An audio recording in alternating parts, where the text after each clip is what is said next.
Okay, so I've got all these inserted. All of these bolts are torque to yield.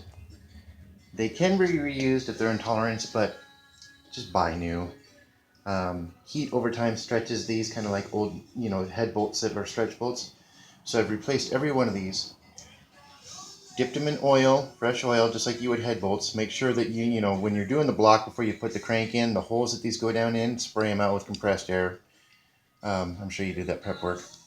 Then come to the side, dip these in oil, and this is where you're going to make sure that these are all squared up and straight and not tipped this way or tipped that way. Is you should be able to start these and get them threaded in the hole, and then just take them down just to the snug point.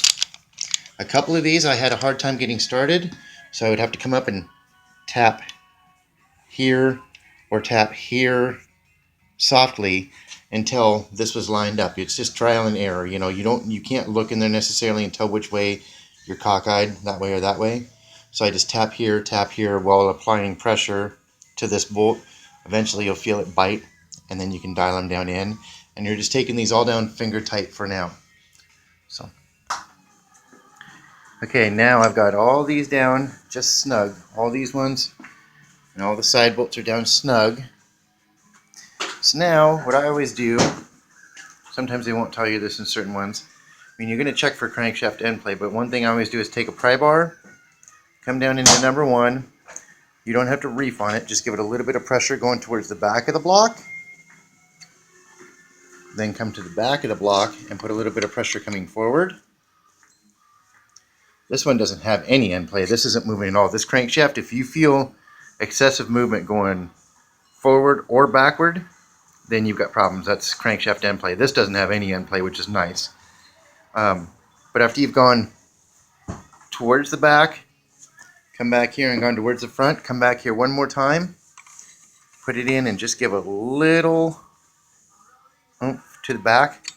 What that does is seats these thrust washers. It puts this journal, when you're going back towards the back, it puts pressure up against there and seats that properly. When you put it back here and you're coming forward, it hits this one and forces this journal up against there to make sure that that thrust washer is set in that groove properly. So once you've got both of those, and it's just a safeguard to make sure that your thrust washer is in there. Okay, now I'm going to go through and do my torque sequence for the bolts.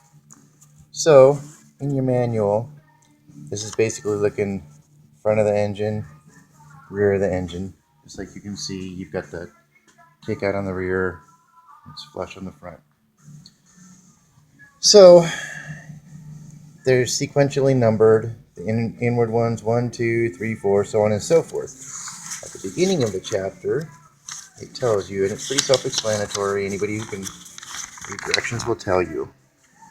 1 through 10 go to 29 foot-pounds, 11 through 20, 22 foot-pounds, then you go back 1 through 10, an additional 40 degrees, 11 through 20, an additional 30, and then all the side bolts, 21 through 30 in sequential order, are going to go to 36. So the additional 40 is basically, you get a torque angle meter after you've torqued them down to, say, the 29 foot-pounds, and then it needs an additional 40. You get one of these, it goes under your torque wrench, you set it at 0, put the torque wrench on there, and you'll basically keep on torquing down until 40 degrees. The reason they don't do it by foot-pounds is because these stretch bolts, these torque to yield, they do have a different torque variant, so that's what that's about. So I'm going to go and torque these all in order. And then as you go along and you finish each one for a final torque sequence, put a white paint stick dot on it so that you don't get lost in your sequence. Very easy to do with 30 bolts to forget where you're at. So once you've done it, the 29 foot-pounds, give it a small dot. 22 pounds, give it a small dot. And then when you come around for the additional 40, color in the full top. That way you know that you're done with it and you don't have to come back to it anymore.